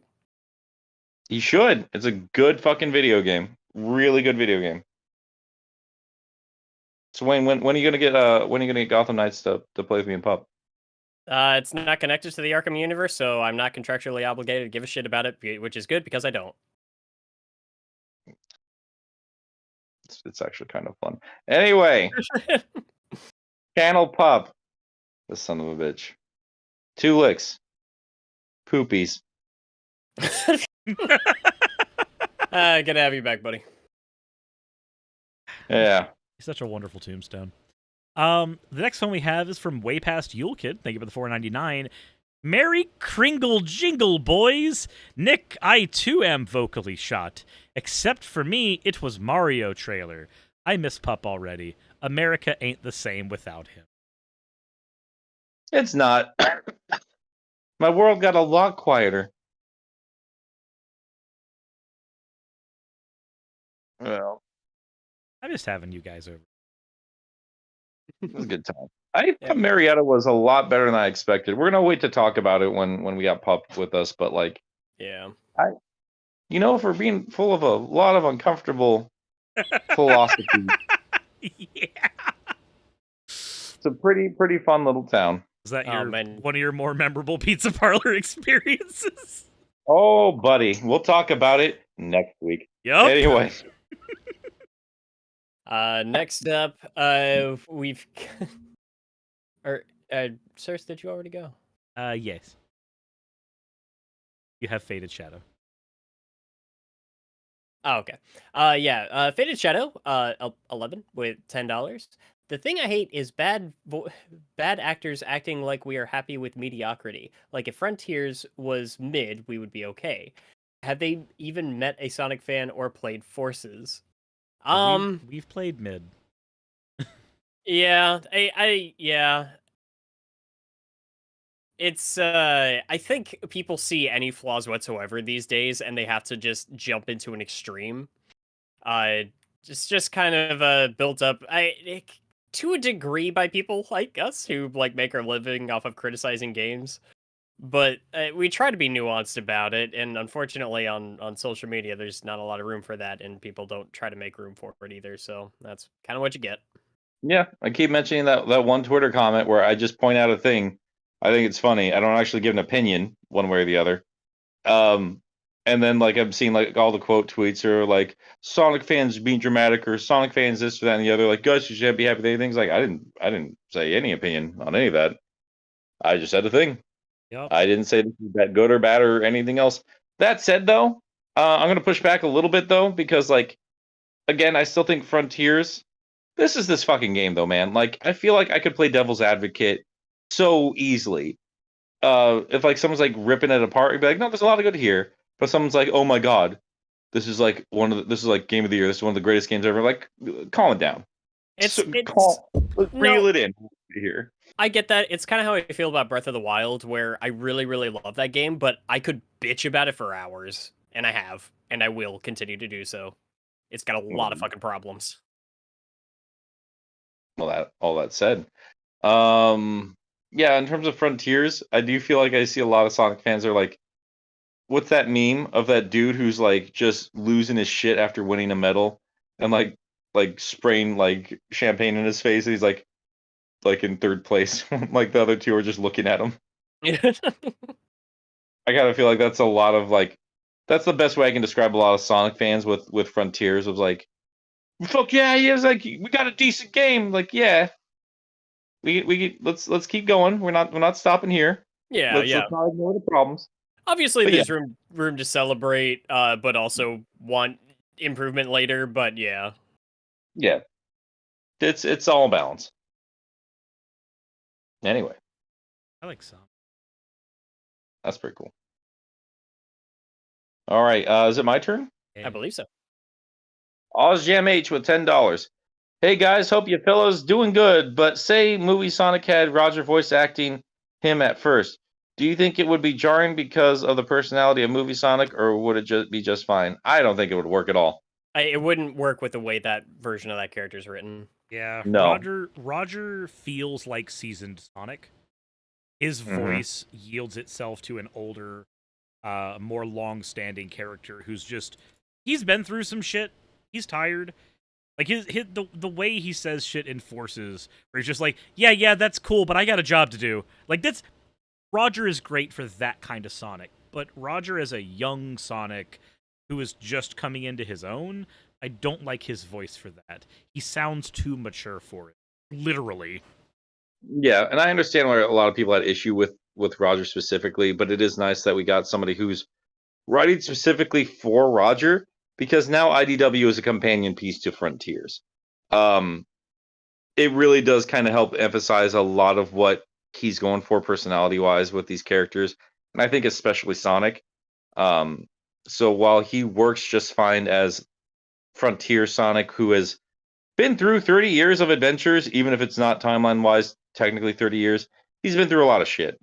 Been beating him for decades.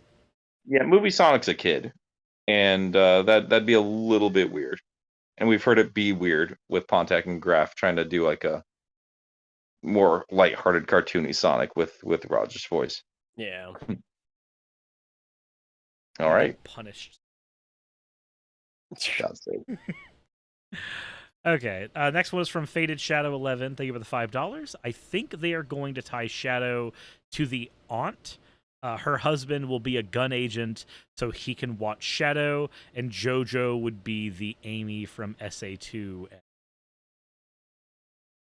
What the fuck was any of that? For the third Sonic movie, the aunt who has the whole like. Who's marriage. JoJo? I don't know who JoJo is. Anyway, This comment was a bizarre adventure. God damn it. Wayne, it's your turn. Yeah, we got that Jordo with $5. Oh man, I've missed the podcast. Or I've missed this podcast. Yeah, us too. Was so freaking cool to see you guys hanging out together IRL for the first time. Cheers, BBBB. Yeah, we got to do better next time we do a big thing together. I asked too late. We didn't get a panel at the show. Still got to sit down and goof off, and we made a lot of friends, and we finally got to sit down, and it was a very natural experience, I think, for all four of us. Like, it was a great magical time. We'll talk more about it when we have Pup around to chat with us, but yeah, it was great. All right, and my turn with Black Yakuza 94, $2. Thank you. Spoiler cast when? When we get everybody together, I would assume, not to talk for everybody else, but just I would assume sometime this month. I should hope so, yeah. Yeah. Maybe give folks a chance to get this game for Christmas. I don't know. But yeah, sooner rather than later. Then we Sorry. have Mike 1911 with 199. Naka got arrested. Thoughts? Yeah, Mr. Yuji Naka is not safe. Man, I forgot how much shit has happened these last 2 weeks, and we just could not talk about it because I've been a sick little bitch. I still am. Yeah, that's hysterical. It's the weirdest thing, especially with everyone losing their mind about like Twitter going to be shut down. It's like, oh my god, Twitter's shutting down. Everyone's preparing for like for a new app and this and that and the other, and then that news drops, and suddenly Elon Musk is at the back of my mind. Like, are you kidding me? I think that was like that night I saw the Yuji Naka news and I was just like, what the fuck is happening tonight? Yeah, the timeline, it's fracturing.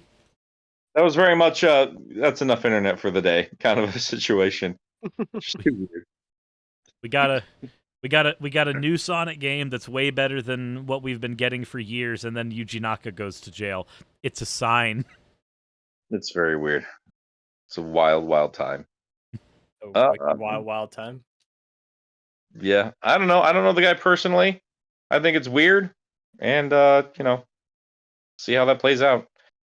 That's all I have for thoughts about it, though. Yeah. Who's next? Ain.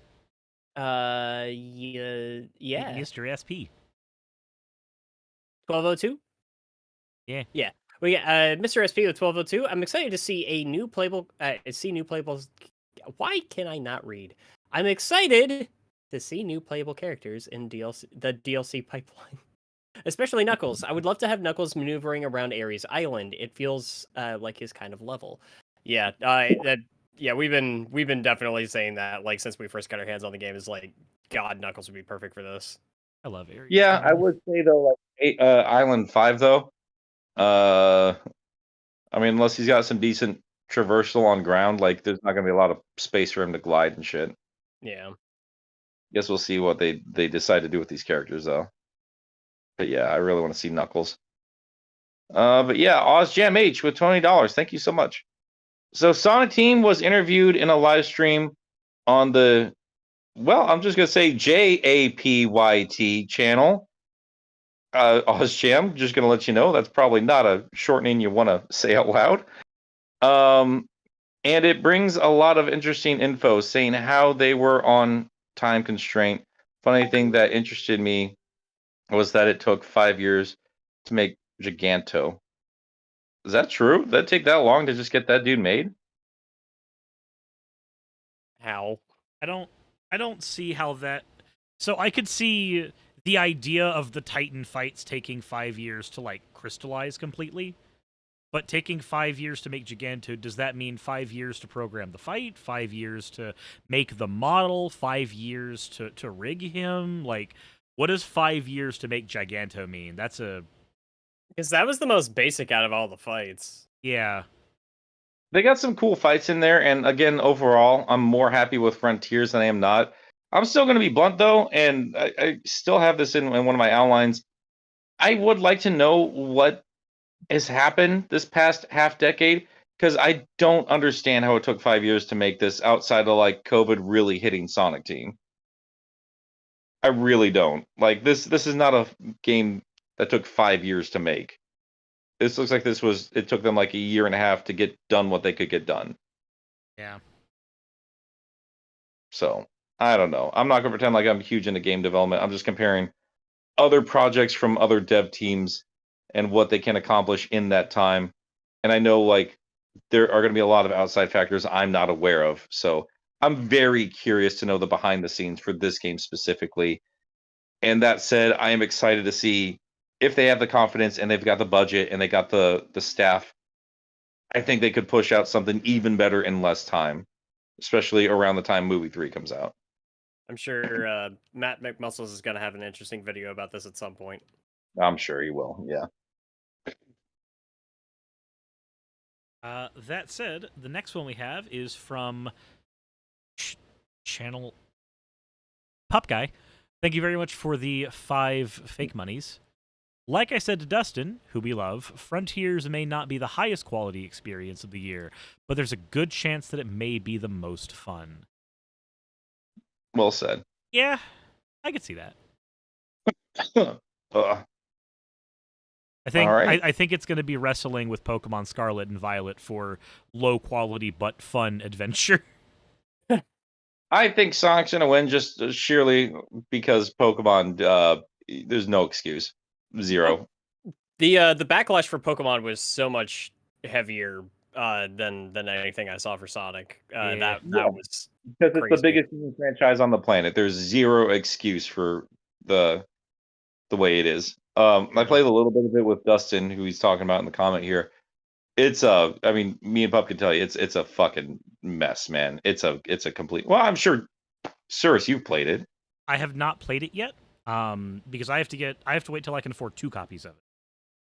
And I've been debating on if I'm picking it up in physical or digital, because apparently half of the performance issues with that game go away if you're playing it from the Switch's internal memory. Oh, what the? Yep. What a mess. What a fucking disaster. Holy shit. Which, What's going on over there, man? Almost every Switch game I own, except like 2 or 3 of them, are all physical. I want to have this game in physical, but I recognize that if I want to have a fun experience, it's the same reason that I got Frontiers on PC first. If I want to have the best first experience with this game, I have to play a version that's way more inconvenient for me.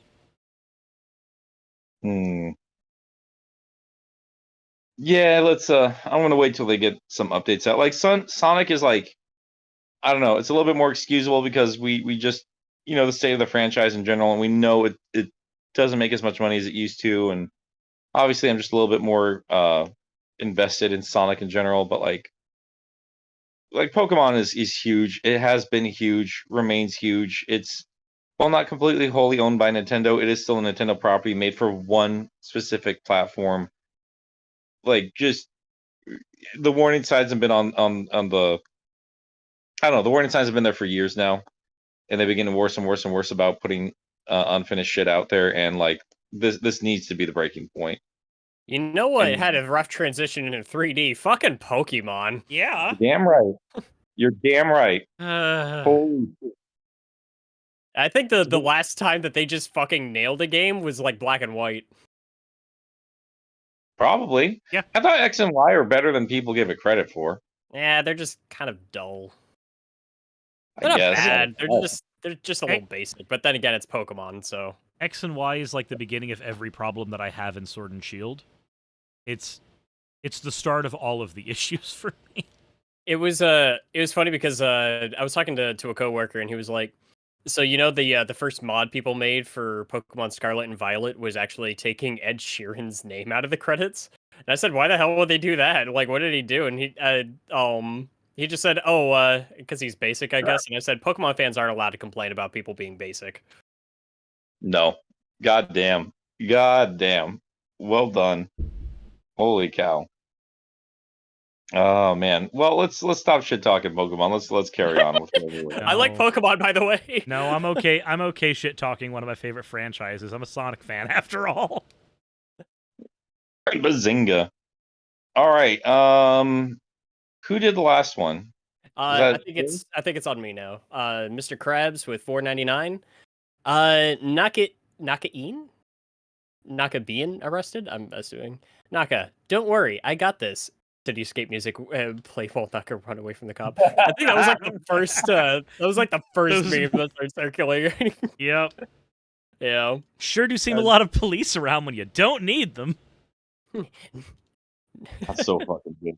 God damn it, that's so movies. I'm gonna read these next 2 just because they're kind of in a collection here, and it's kind of in response to what I said to OzJam, who put together a total of $4 for these 2. Thank you. I was asleep, didn't realize what I typed. You know what then, OzJam? It's pretty impressive that you could listen to the show and give your money freely while you're fast asleep. So that's impressive. Good job. Also, gamer juice must still be drink. Oh, there you go. Everybody drink your gamer juice. I agree with this statement. I will drink my diet gamer juice. I drink a lot of water. Well, guys, I think that's going to be our cutoff point for the super chats. I got to get going here. I just to give you like kind of behind the scenes here, I had to call in today because I drove Pup to the airport, San Francisco airport, and that required me going over some mountains. And they were extremely treacherous. They were extremely dangerous while we were going through them. And I spent too long yesterday just trying to get back. What had happened was like we got to the San Francisco airport. We got there super early so we could get checked in without any issue. And then I was like, okay, well, I'll leave while there's still daylight, and I'll get back up to Oregon. It'll take me like 6 hours or something like that. But then Pup calls me when I'm like an hour out from the drive, still with our buddy Dustin, by the way. And he's like, dude, they're calling your name over the loudspeaker. Did you leave your wallet here or something? I was like, oh shit, I did. So I had to drive back to the airport. When I get to the airport, it began the worst fetch quest I've ever experienced in my life, because we were sent to all kinds of different directions. We finally found where it was laid to rest, because it wasn't where it was originally. And it was brought over to the police station, lost and found stuff. So we spent 2 hours trying to find it, and then I finally drove back, and it was like rush hour in San Francisco. So we just pulled out and just like to go get a burger or something until I sorted out. And then it was just like pitch black. I was like, there's no way I'm driving home now, because it's going to be icy and I'm going to get flown off the side of a mountain just to try and talk about Sonic the Hedgehog. Let's just call in. And that's where we are now. That was my story. And everybody clapped. Please clap. Before we go though, we shout out, like we usually shout out everybody's stuff. I do want to quickly point out, like, Channel Pup did put together a pretty big video. Again, I've not seen his video on it yet because I don't want to, unfortunately, don't want to copy anybody's thoughts, but like he has put out a pretty big Sonic Frontiers review, so you guys should go check that out. And yeah, here it is. There you go. But what about you guys? You've recently put out something, Wayne. I also did a spoiler-free review of Sonic Frontiers recently. It just went up the other day. In fact, I had it up for Patreon supporters, and it was scheduled to go live like in another day, and then that's when the DLC news dropped, and I literally had a line in my video where I was just like, oh man, I would really like new DLC. I wonder if they could do like more characters and shit. So I had to go home, delete that video after work that night, and then like quickly add in like a little audio bit of me addressing that. Amazing. Yeah. But I also really like how the thumbnail turned out for that one, but that's whatever. It's fine. Yeah, so go check out Wayne's Sonic Frontiers video. Go check out Pups, and go check out the fucking Madman video too. Suris, what about you, man? So I am in the middle of getting stuff together for second What If Shadow Died video. The response to the first one was astronomical compared to what I'm used to on that channel. So I was happy with that. I liked a lot of the ideas people threw into the comment section for, you know, what's going to happen going forward. But yeah, I've got the scripting for that's done. About 80% of the artwork for it is done. That's being handled by Smacko once again. And then yeah, I am excited for it, because with Sonic Heroes, the only real thing I had to change was the final boss confrontation. That's the only thing that really was different to me. Whereas with Shadow the Hedgehog, I actually got to have a lot more involved narrative to mess with. So I had a lot of fun with that, and I hope people who watch the video when it's done will have a lot of fun, because Shadow's a messy game, and you can do a lot of things with it that you really shouldn't be able to. But it's a mess, and it's fun. There you go. God damn it. If you can't tell, it's been hard for me to record stuff long term. So Frontiers video will happen when it happens. I can't record long term without being an issue, and I think this episode's been telling, like, there's a definite limit on how long I can talk.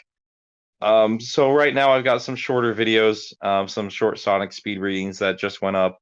Got one more that's finished, that's already up for patrons. We're just finalizing one for a sponsor for the upcoming Sonic and Knuckles Archie rendition.